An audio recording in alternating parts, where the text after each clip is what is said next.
Remasters, remakes and reboots. Companies love milking the nostalgia of the adult generation. Thanks to several successful re-releases, we have received the likes of the Resident Evil remakes, the Crash trilogy, and Destroy All Humans. Destroy All Humans is a third-person action shooter where you take on the role of the alien Crypto, a traditional Grey Martian with the goal to take over the world for his emperor. The game is a remake of a samely named title that came out in the early 2000s, and as far as remakes go, it's probably one of the most accurate recreations I've ever seen. They updated the graphics, added some quality of life improvements to the gameplay, but besides that, it's a one-to-one copy. Literally. Which for the people out there with nostalgia for the original is very good news, but I'm not one of them, and for me Destroy All Humans doesn't really offer anything that I couldn't find somewhere else. The story, for instance, is as dry can get. As mentioned before, your goal is to take over humanity. You'd think this is the perfect setup to have a plot with a lot of twists and turns, betrayal and politics and more, but sadly you won't be finding any of that here. Instead, Destroy All Humans will present to you a lot of 90-50 America Red Scare humor, as well as the occasional hilarious bad voice acting shtick.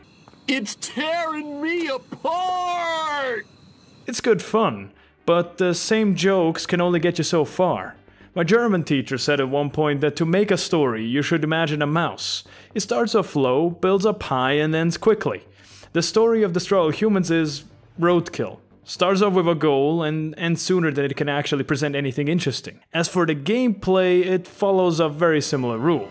You're usually doing one of three things: killing humans on ground with your alien weapons, killing humans in air using your saucer, or stealth sections. You have a fun arsenal that helps you complete your objectives, but the gameplay suffers from the hit the ceiling too early syndrome. That's something I just made up. What I'm referring to is that the game gives you loads of really fun tools and powers to deal with humanity and their threats, but you receive so many strong gadgets that can be upgraded even further, by the way, that there's just nothing that can even remotely challenge you.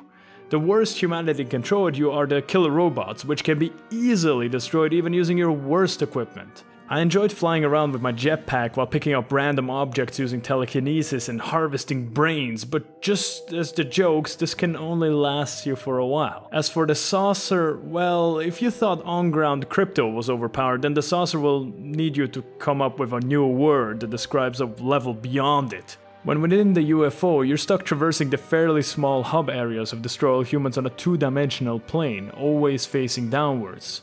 To compensate, the developers gave the UFO an incredible amount of destructive force. Blowing up buildings is a very enjoyable spectacle, but if you thought the lack of challenge on ground was bad, then oh boy, will you hate the saucer. I certainly did, as the only threat are anti-air missiles, which are about as annoying as bees are to a bear. When you aren't destroying everything, you're likely one of the stealth sections. You take up the disguise of a human and receive tools to distract and blind enemies. The disguise expires over time and can be destroyed by EMP generators and men in dark grey. To replenish the disguise, you have to read the minds of people for some reason, which is funny in the beginning, but over time it gets annoying having to hear their stupid, pointless thoughts. Okay, I need a break. That cow's starting to look a little too good. I gotta find me a policeman, then a construction worker, and then maybe an Indian. I'd make me a barbershop quartet like no other. Sick reference though, bro. Oh, thanks, bud. Dude, your references are out of control. Everyone knows that. The stealth sections are about as bad as they look.